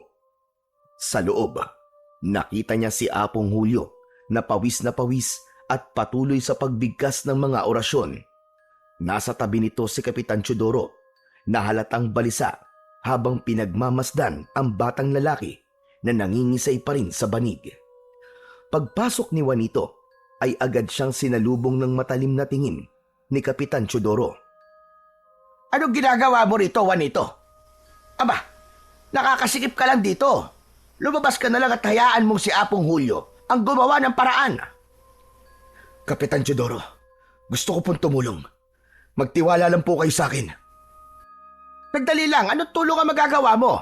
Umalis ka na, Juanito. Naglakad si Juanito papalapit sa bata at hindi niya pinansin ang pagtutol ni Kapitan Teodoro dahil desidido siyang tulungan ang batang lalaki. Lumuhod siya sa tabi ng bata. Sa isang kamay niya ay mahigpit niyang hawak ang mutya ng San Benito, habang ang isa niyang kamay ay inihawak niya sa kamay ng nangingisay na bata. Isang malamig na hangin ang yumakap kay Juanito at naramdaman niya ang bigat ng paligid. Pumikit siya at pilit na pinakiramdaman ang kalagayan ng bata, at nang imulat niya ang kanyang mga mata ay napasingap siya nang malaman niya ang totoong nangyayari. Juanito, pambihira ka, ano bang ginagawa mo? Kapitan, hindi po siya kinukulam. May isang pulang duwende na galit sa batang ito. Sinira niya kasi ang tirahan ng duwende, kaya ginagantihan siya nito. Anong alam mo sa mga bagay na ito, Juanito? Hindi ka isang albularyo. Wala kang karapatan na makialam dito. Kapitan Teodoro, paalisin mo na si Juanito dahil nakakagulo lamang siya sa ginagawa ko. Ngunit hindi pinakinggan ni Juanito ang pagtutol ng matanda. Sa halip, marahan niyang inilapit ang mutya ng San Benito sa noo ng bata. Pumikit siya at nagsimulang umusal ng isang dasal sa wikang Latin. Matapos na madasalan ang bata, ay naramdaman ni Juanito na naging normal na ang paligid at nawala na ang mabigat niyang pakiramdam. Kasunod nun ay nanlaki ang mga mata ng bata at huminto ito sa pangingisay. Isang malalim na paghinga ang pinakawalan nito at nagtataka itong napatingin sa paligid. Agad na humingi ng tubig ang bata dahil anito ay nauuhaw siya. Tapos na. Maayos na po siya. Hindi na siya magagambala ng duwende. Ang mga tao sa loob ng kubo ay napatingin kay Juanito na may halong pagtataka at paghanga sa kanilang mga muka. Maging si Kapitan Teodoro at Apong Julio ay hindi makapaniwala sa ginawa ni Juanito. Juanito, paano mo nagawa yon? Ngunit bago pa siya makapagtanong pa ng marami, mabilis na lumingon si Juanito at nagmamadaling lumabas ng kubo. Hindi niya alam kung kaya niyang sagutin ang mga tanong ng kapitan. Hindi pa siya handa. Ang alam lang niya ngayon ay isang lihim na naman sa kanyang pagkatao, ang kanyang ibinunyag. Pagkarating ni Juanito sa bahay ni Kapitan Teodoro, ay agad siyang dumiretso sa kusina at kumuha ng isang basong tubig. Matapos niyang uminom, ay pinilit niyang pakalmahin ang sarili. Habang unti-unting bumabalik ang kanyang paghinga sa normal, ay napahawak siya sa kanyang noo. Doon niya napagtanto na sa ginawa niyang panggagamot sa bata, ay isiniwalat niya ang kanyang sarili sa buong baryo. Pero pumasok sa kanyang isipan ang larawan ng batang nangingisay sa banig. Kung hindi niya yun ginamot, ay baka lalong mas malala pa ang mangyari sa bata. Kaya pinilit niyang kumbinsin ng sarili na tama lang ang kanyang ginawa. Nagulat si Juanito nang biglang dumating si Kapitan Teodoro. Seryoso ang mukha nitong lumapit sa kanya. Juanito, sino ka nga ba talaga? Hindi sumagot si Juanito. Nung una kitang nakitang nakipaglaban, ay nagulat ako sa husay mo. Maaari ko pang ipagsawalang bahala yon. Pero ang ginawa mong panggagamot kanina, hindi ko na pwedeng baliwalain yon. Hindi ako nanunumbat dahil bukal sa kalooban kong tumulong sa iyo, Juanito. Sa tingin ko naman, ay may karapatan ako malaman kung sino ka ban talaga. Malalim ang buntong hiningang pinakawalan ni Juanito. Alam niyang wala na siyang ibang pagpipilian, kundi ang magsabi ng totoo. Tama ka, Kapitan. Siguro nga ay dapat mong malaman kung sino ba talaga ako. Sa baryong pinanggalingan ko, ay isa akong kilalang antingero at manggagamot. Maraming humihingi ng tulong sa akin. At ginagawa ko ang lahat para matulungan sila. Pero isang araw, may isang batang babae na kinulam. Inaanak ko po ang batang yon. Ginamot ko siya. Akala ko ay napagaling ko na siya. Pero hindi na siya nagising kinaumagahan. Namatay siya na hindi ko alam kung may kinalaman ba ako sa pagkamatay niya o wala. Kaya't simula po noon, tinalikuran ko ng panggagamot. Iniwan ko ang aking baryo at dito ako nagpunta sa baryo Masingsing. Dahil gusto kong kalimutan ang lahat na nangyari sa lugar na yon. Ang plano ko ay kalimutan na rin ang panggagamot. Pero nung makita ko ang bata kanina, ay hindi ko napigilan ang aking sarili. Alam kong kaya ko siyang tulungan at hindi ko siya kayang makitang mamatay sa harapan ko. Isang buntong hininga ang pinakawalan ni Kapitan Teodoro bago ito tumango. Tama nga. Tama nga ang kutob ko sa iyo, Juanito. May kakaiba talaga sa iyo. Kaya kita tinulungan.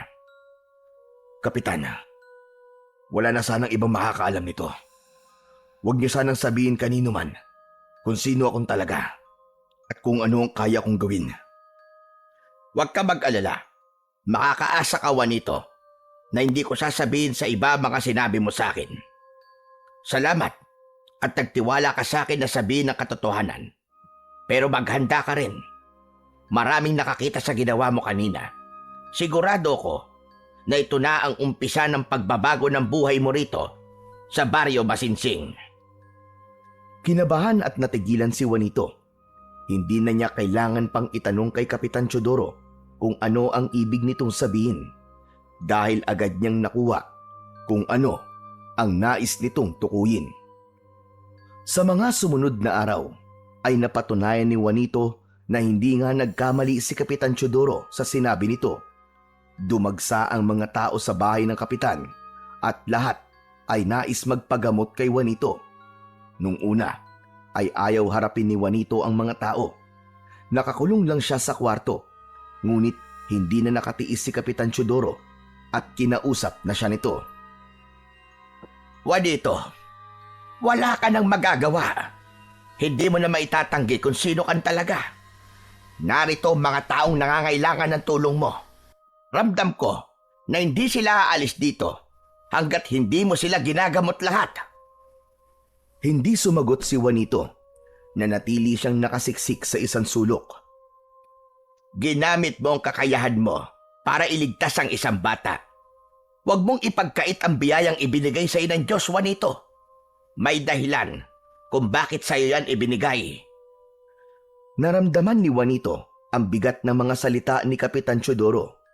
Hindi niya kayang itanggi na meron itong punto. Sa huli, kahit labag sa kanyang kalooban, ay lumabas na si Juanito at hinarap ang mga taong nais magpagamot sa kanya. Sa bawat sakit na nagagawang pagalingin ni Juanito, ay nadadagdagan ang paghanga ng mga taga-Baryo Masinsing sa kanyang husay. At lumipas pa nga ang ilang araw at mas dumami pa ang mga dumadayo sa bahay ni Kapitan Teodoro. Hindi lamang mula sa Baryo Masinsing, kundi pati sa mga kalapit na lugar. Isang umaga, habang naghahanda si Juanito sa panibagong araw ng panggagamot, ay dumating si Apong Julio. Sa pagpasok nito sa bahay ay isang makahulugang ngiti ang sumilay sa labi nito. "Oh, Apong Julio, kayo pala yan. Huwag niyo pong sabihin na magpapagamot din po kayo." Wala akong karamdaman, Juanito. Gusto ko lang sabihin sa'yo na ginulat mo kaming lahat sa kakayahan at galing mo sa panggagamot. Patawad po, Apong Julio. Hindi ko po sinasadyang agawan kayo ng trabaho rito sa baryo. Pero kung sasabihin niyo po na huminto na ako sa panggagamot, ay gagawin ko ho. Hindi ko po intensyon na palitan kayo sa lugar na to dahil naniniwala po ako na hindi ko po matatapatan ang pagtulong na nagawa niyo rito sa Baryo Masinsing. Ano ba sinasabi mo, Juanito? Hindi mo ako inagawan dahil ang totoo ay ginawan mo pa ako ng isang malaking pabor. Salamat sa iyo kasi sa wakas ay may makakatulong na ako sa panggagamot. Kahit paano ay makakapagpahinga na ako. Gumaan ang pakiramdam ni Juanito sa sinabi ng matanda at hindi niya napigilan ang mapangiti. Ngunit sa kabila ng papuri at pagtanggap sa kanya ni Apong Julio, ay isang bagay pa rin ang bumagabag sa kanyang isipan. Natakot siya na baka may makaalam sa nagawa niya noon. Wala siyang ideya kung tatanggapin pa siya sa Baryo Masinsing kapag nalaman ng mga tao roon na may isang batang babae ang nasawi matapos niyang gamutin. Sa paglipas ng mga araw, ay unti-unti nang nasanay si Juanito sa bagong buhay niya sa Baryo Masinsing. Hindi na niya iniwasan at tinanggihan ang mga taong lumalapit sa kanya upang magpagamot. Sa halip, tinanggap niya muli ang kanyang tungkulin at buong puso niyang ginamit ulit ang kanyang kakayahan sa panggagamot. Dahil doon ay bumalik na ang tiwala niya sa sarili at sa kanyang kakayahan. Napagtanto niyang kahit saan siya magpunta ay hindi niya matatakasan ang kanyang tungkulin na tumulong sa mga may sakit. At sa bawat taong napapagaling ni Juanito ay lalo lang nakikilala ang kanyang pangalan sa buong baryo. Hindi nagtagal, naging tanyag siya sa Baryo Masinsing bilang isang manggagamot na walang hindi napapagaling. Ang pangamba niya dati na baka muli siyang magkamali ay unti-unting napalitan ng kumpiyansa at kasiyahan sa tuwing may napapagaling siyang may sakit. At sa unang pagkakataon, matapos ang trahedyang bumago sa kanyang buhay noon, ay naramdaman niya ulit ang tunay na halaga ng kanyang kakayahan. Isang araw, biglang nabalot ng takot ang buong Baryo Masinsing matapos kumalat ang balitang may aswang na namataan ang ilang residente nung nagdaang gabi. Ayon sa mga nakakita, isang matangkad na aswang na may mahahabang kuko at pulang mga mata ang gumagala na tila naghahanap ng mabibiktima.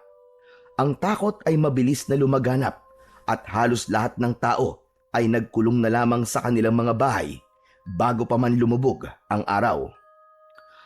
Habang abala naman si Juanito sa pagpapahinga, matapos ang maghapong panggagamot, ay dumating si Kapitan Teodoro.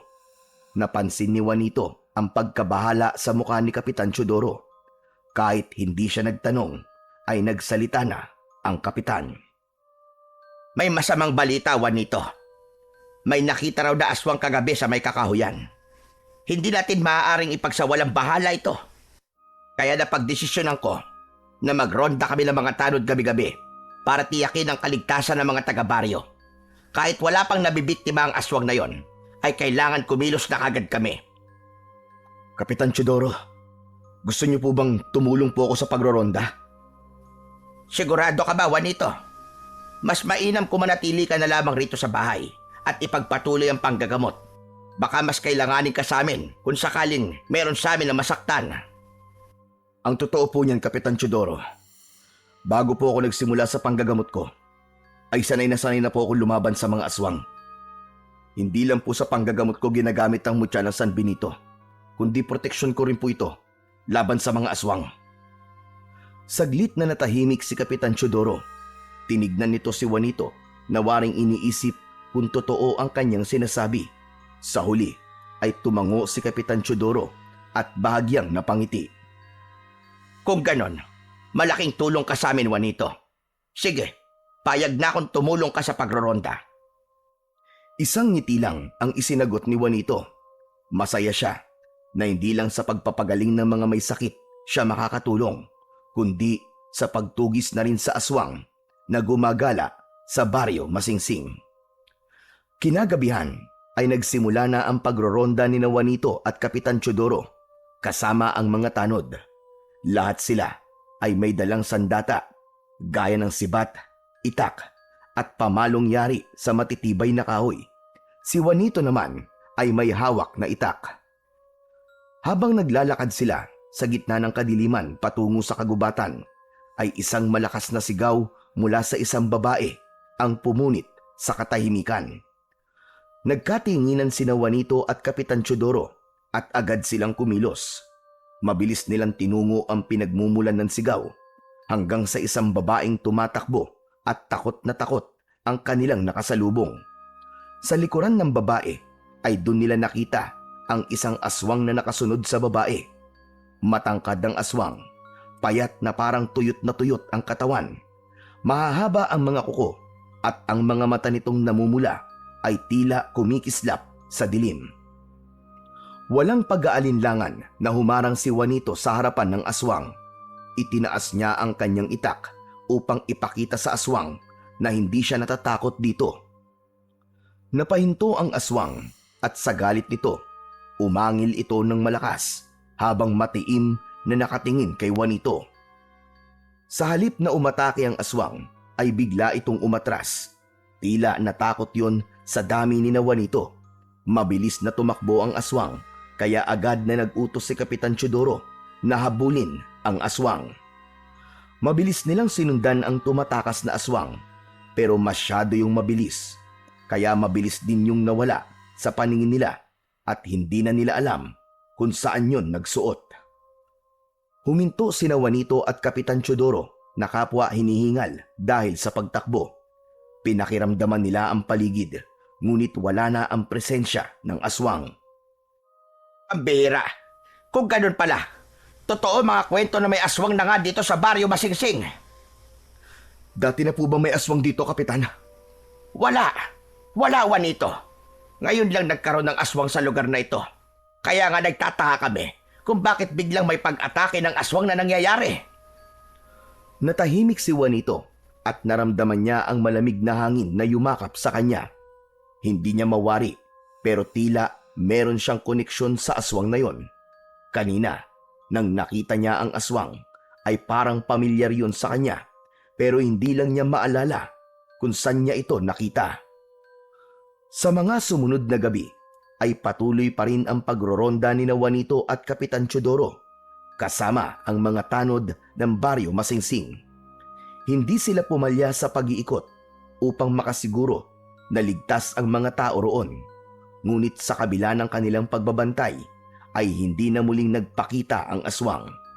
Wala na ring naiulat na umatake o merong ibang tao na nakakakita rito. Isang linggo na ang lumipas at unti-unting bumalik ang normal na buhay ng mga tao sa baryo. Bagamat may takot pa rin ang ilan, nagsimula naman ng makampante ang nakararami. Kahit paano ay iniisip na baka tuluyan ng umalis ang halimaw. Habang naglalakad sa isang masukal na daan patungo sa dulo ng baryo, ay tinanong si Juanito ni Kapitan Teodoro. Juanito, sa tingin mo ba, natakot na yung aswang at tuluyan na siyang umalis dito sa lugar natin? Napansin ko kasi, nung unang beses natin siyang nakita, ay parang natakot siya sa dami natin. Hindi lang po ako sigurado, Kapitan. Pero sa palagay ko, hindi talaga siya umalis at nandito pa rin siya. Sa tingin ko, naghihintay lang siya ng tamang pagkakataon para umatake ulit. Hindi tayo dapat maging kampante, Kapitan. Napabuntong hininga si Kapitan Teodoro at tumango. Kung ganon, mas paiigtingin pa natin ang pagbabantay. At sana ay mahuli na natin ang aswang na yon para makatulog na ulit tayong lahat ng maayos sa gabi. Tahimik na nagpatuloy ang kanilang pagroronda. Maging si Juanito ay nais nang matapos ang madilim na kabanata na yon sa baryo Masingsing. Kahit sandali pa lamang siyang nasa lugar na yon, ay malaki na kagad ang pagmamahal niya sa mga tao doon. Lalo na't ang baryong yon ang naging kanlungan niya nang pinili niyang umalis sa lugar kung saan siya isinilang at lumaki. Madaling araw na nang matapos ang pagroronda ni Juanito at Kapitan Teodoro. Tahimik nilang tinahak ang daan pauwi sa bahay ng kapitan. Pagkarating sa bahay ay huminto si Kapitan Teodoro sa may sala at tumingin kay Juanito. O sige na, Juanito, magpahinga ka na. Sigurado na mamayang umaga ay dagsana naman ang mga magpapagamot sa'yo. Sige na, magpahinga ka na. Kaya nga, Kapitan. Pero ayos lang naman. Masaya po ako na nagagawa ko ulit ang bagay na akala ko ay tuluyan ko ng tinalikuran. Pero hindi ka ba napapagod? Sa umaga, nanggagamot ka. Sa gabi naman, sumasama ka sa amin sa pagroronda. Hindi ka naman obligado na gawin ito palagi, Juanito. Wag ko kayo mag-alala, Kapitan Teodoro. Kaya ko naman po. Sanay na po ako sa ganitong buhay. Ito po talaga ang gawain ko. Saka na po ako magpapahinga kapag natapos na po ang problema natin sa aswang at kapag nakasiguro na tayong ligtas na po ang baryo Masingsing. Salamat. Malaking bagay ang ginagawa mo para sa baryo namin, Juanito. Maraming salamat talaga sa'yo. Isang tipid ng ngiti lang ang isinagot ni Juanito at saka siya pumasok sa kanyang kwarto. Nang humiga siya sa papag, ay dun na niya naramdaman ang labis na pagod. Kaya naman, nang ipikit niya ang kanyang mga mata, ay mabilis siyang nakatulog. Sa gitna ng maimbing na pagtulog ni Juanito, ay bigla siyang nagising. Mabilis ang tibok ng puso niya at agad niyang naramdaman ang maalinsangan na hangin. May kilabot na gumapang sa buo niyang katawan. Alam niya na kapag ganun ang pakiramdam niya, ay merong aswang sa paligid. Agad niyang inabot ang itak na nakatago sa ilalim ng kanyang papag at mahigpit na hinawakan ang mutya ng San Benito na nakasabit sa kanyang leeg. Dahan-dahan siyang sumilip sa siwang ng bintana, ngunit wala siyang makitang kahina-hinala sa labas ng kubo ni Kapitan Teodoro. Ganun pa man, hindi niya maiwaksi ang matinding pakiramdam na may isang pares ng mga mata ang nakamasid sa bahay ni Kapitan Teodoro mula sa labas. Mabilis na nag-isip si Juanito. Lumabas siya ng kwarto, dala ang matalas niyang itak. Binuksan niya ang pinto sa may sala, ngunit bago pa man siya makalabas ng tuluyan, ay sinunggaban na siya ng aswang. Napahiga si Juanito habang ang aswang naman ay nasa ibabaw niya. Nanlilisik ang mga mata nun at may malapot na laway na tumutulo mula sa bibig nitong may matutulis na mga pangil. Nang makita ni Juanito nakakagatin siya ng aswang sa leeg, ay mabilis niyang iniharang ang kanyang braso. Napasigaw siya nang maramdaman niya ang pagbaon ng matatalim na pangil ng aswang sa kanyang laman. Ngunit hindi pinanghinaan ng loob si Juanito. Buong lakas niyang isinaksak ang itak sa tagiliran ng aswang. Napahiyaw sa labis na sakit ang aswang, kasabay ng pagsirit ng dugo nito. Isang malakas na sipa ang pinakawalan ni Juanito na tumama sa tiyan ng aswang, na dahilan upang tumilapon ito palabas ng pinto. Sadsad ito sa lupa. Sa sandaling yun ay lumabas na si Kapitan Teodoro sa kwarto nito. Juanito, ano nangyayari? Nasa labas po ang aswang, Kapitan! Sumalakay po siya! Bumangon si Juanito at lumabas ng bahay.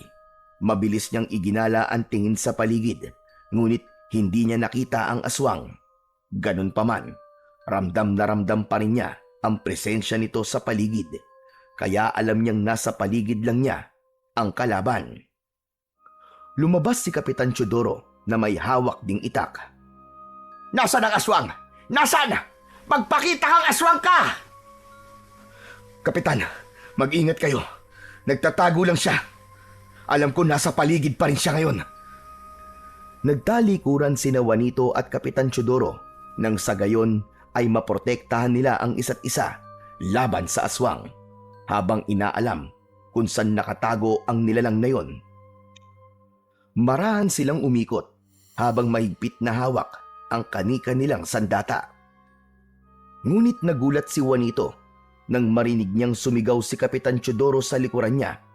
Paglingon niya ay nanlaki ang kanyang mga mata nang makitang hawak ng aswang sa braso ang kapitan, habang hinihila ito palayo sa kanya. At nang bagyang makalayo ang aswang at si Kapitan Teodoro, ay mabilis na sinakmal ng aswang sa leeg ang walang kalaban-laban na kapitan. Bumulwak ang dugo sa sugat sa leeg ni Kapitan Teodoro at walang malay itong bumagsak sa malamig na lupa. Nanginig ang buong katawan ni Juanito at hindi siya makapaniwala sa bilis ng pangyayari. Malakas na tumawa ang aswang habang matalim ang mga matang nakatingin kay Juanito.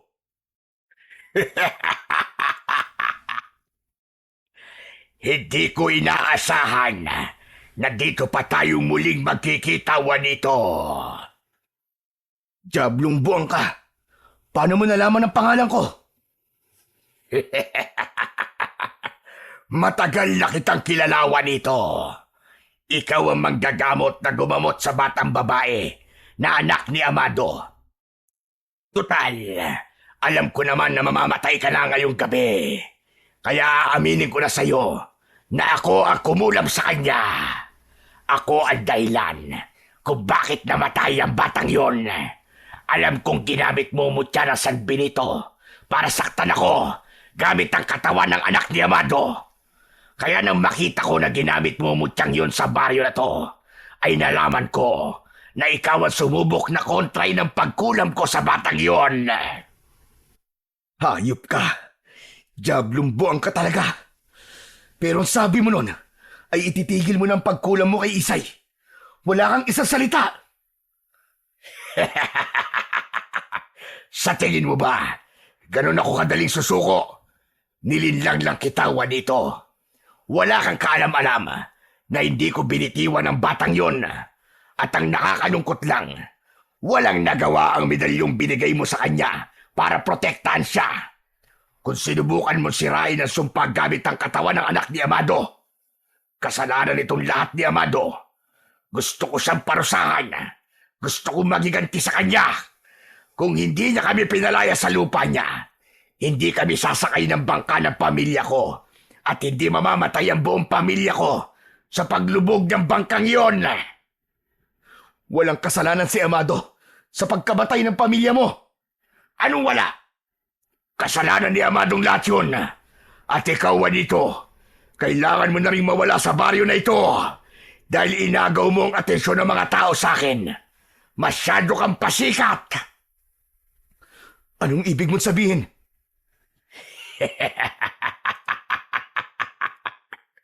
Hindi mo na kailangan malaman pa ang kasagutan. Ang mahalaga, wawakasan ko na ang buhay mo ngayong gabi. Dahil ako lang ang dapat na mabuhay sa ating dalawa. Sa isang iglap ay sumugod ang aswang kay Juanito. Nakita niya kung gaano ito kabilis. Ilang beses na iniwasan ni Juanito ang pag-atake ng aswang, pero dahil sa liksi nito ay ilang beses din siya nitong nakalmot at nakagat sa iba't ibang parte ng kanyang katawan. Ngunit sa kabila ng bilis ng aswang ay naniniwala pa rin si Juanito na meron siyang laban dahil suot-suot niya ang mutya ng San Benito. Sumugod muli ang aswang sa kanya at ang mahahabang kuko nito ay bumaon sa balikat ni Juanito. Malakas niyang sinuntok sa ibabaw ng ulo ang aswang, kaya nahilo ito at lumuwag ang pagkakakagat nito sa kanya. Doon na niya itinulak ng malakas ang aswang, kaya bahagya siyang nakalayo sa kalaban. Sumugod si Juanito sa aswang, ngunit mabilis naman itong naiwasan ang kanyang pag-atake. Umikot ang aswang sa likuran niya at bigla nitong hinawakan ng kamay niya sabay pilipit doon. Malakas na napasigaw si Juanito habang nabitiwan niya ang kanyang itak. Naging mabilis ang utak ni Juanito. Ibinagsak niya ang sarili sa lupa at hinatak niya ang aswang, kaya dalawa silang bumagsak sa lupa. Mabilis niyang dinampot ang itak at bago pa makakilos ang aswang ay inundayan niya ito ng isang malalim na saksak sa tiyan. Nanlaki ang mga mata ng aswang sa labis na gulat. Nang hugutin ni Juanito ang itak, ay sunod niya yung itinarak sa leeg ng aswang. Tumayo si Juanito at tinignan niya ang aswang na nakaluhod sa harapan niya. Hinawakan niya ang puluhan ng itak. Sa kanya sinipa ng malakas sa muka ang aswang. Nahugot ang itak mula sa leeg nito at pahigang bumagsak sa lupa ang aswang. Hinubad ni Juanito mula sa leeg niya ang mutya ng San Benito at ipinilupot yun sa hawakan ng itak at sa kanya isinaksak ang itak derecho sa puso ng aswang. Nangisay ang aswang hanggang sa tuluyan na yung binawian ng buhay.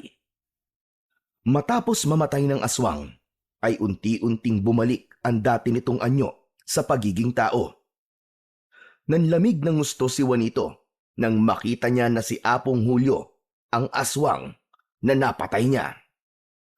Napaatras si Juanito at hindi siya makapaniwala sa nalaman na ang tanyag na albularyo ng Baryo Masingsing ay siya palang aswang na gumagala roon. Napagtanto niya na tila dinala siya ng tadhana sa lugar na yon upang pagbayarin ang may kagagawan sa pagkamatay ng kanyang inaanak. Diablong buang ka. Ngayon, alam ko na ang sagot sa tanong ko sa iyo kanina. Hindi ka totoong masaya na nakilala ako sa lugar na to bilang mahusay na manggagamot. Naiinggit ka, Apong Julio. Totoo ngang nakakamatay ang inggit. Lumayo si Juanito kay Apong Julio at nilapitan ang nakahandusay na si Kapitan Teodoro. Pinulsuan niya ito at nang malaman niyang meron pa itong pulso, ay agad siyang humingi ng tulong sa mga kapitbahay upang madala ito sa ospital. 3 araw na ang nakalipas simula nang mapatay ni Juanito si Apong Julio. Isang umaga ay dinalaw ni Juanito si Kapitan Teodoro sa ospital. Nung unang araw nito sa ospital ay nasabi na niya ang katotohanan tungkol kay Apong Julio. Alam mo, Juanito, hindi pa rin ako makapaniwala na si Apong Julio pala ang aswang dito sa Baryo Masingsing. Sira ulo ng matanda na yon. Tinanggap namin siya sa baryo namin kahit hindi namin siya lubusang kilala. Tapos ganito pala ang gagawin niya. Inggit lang pala magpapakita ng totoo niyang kulay. Kahit nga po ako, Kapitan Teodoro, hindi rin makapaniwala na si Apong Julio ang aswang. Pero mahalaga ay buhay ka at patay na si Apong Julio. At napanagot ko na rin ang totoong pumatay sa inaanak ko. Sayang lang at wala na ako sa Baryo Tabok. Hindi ko na may papaliwanag sa kaibigan ko ang lahat. Napabuntong hininga si Juanito. May lungkot na bumalot sa puso niya nang maalala si Amado at ang pagkakaibigan nilang nasira. Hindi mo na kailangan magpaliwanag, pare. Alam ko na lahat. Mabilis na napalingon si Juanito sa may pinto at pakiramdam niya ay tumigil ang oras nang makita niya ang kumpare niyang si Amado na nakatayo roon. Hindi siya nakapagsalita dahil ang unang pumasok sa isip niya ay aparisyon lang si Amado. Juanito, nung isang araw, dumalaw siya rito. Hinahanap ka niya. Nagpakilala siyang kaibigan mo at nalaman ko na siya ang tatay ng inaanak mo. Kaya ipinaliwanag ko na sa kanya ang lahat na hindi ikaw ang totoong may kasalanan sa pagkamatay ng anak niya, kundi ang manggagamot at mangkukulam na si Apong Julio ang may gawa ng lahat ng yon. Marahang naglakad si Amado palapit kay Juanito. Pare, patawarin mo ko Kung ikaw ang sinisi ko sa pagkamatay ni Isay. Hindi ko dapat inisip yon kasi dapat bilang kaibigan mo ay dapat alam ko na hindi mo magagawa ang bagay na yon sa inaanak mo. Hindi pa rin makapagsalita si Juanito sa labis na pagkabigla. Sa halip, lumapit siya kay Amado at niyakap ito ng maigpit. Alam niya na sapat na ang yakap na yon para malaman ni Amado na pinapatawad na niya ito. Nang sandaling yon, ay labis na nagpasalamat si Juanito sa Diyos dahil sa wakas ay muling nagbalik ang pagkakaibigan nila ni Amado na sinira ng isang mangkukulam na aswang. Matapos ang lahat ng nangyari, ay tuluyan ng bumalik si Juanito sa panggagamot. Ngunit sa pagkakataong yon, ay wala ng anino na nakaraan na humahabol sa kanya. Naibalik na rin ang pagkakaibigan nila ni Amado at mas naging matibay pa ang kanilang pagkakaibigan kaysa dati. Humingi rin ng tawad sa kanya ang kanyang ina at ang mga tao sa Baryo Tabok sa panghuhusga ng mga ito sa kanya noon. Pero mas pinili ni Juanito na manatili sa Baryo Masingsing dahil doon niya natagpuan ang babaeng nagpatibok sa kanyang puso. Hindi nagtagal ay nagpakasal na sila ng kanyang nobya at nagsimula na silang bumuo ng sarili nilang pamilya. Nabuhay sila ron ng payapa at masagana at nirerespeto ng mga tao.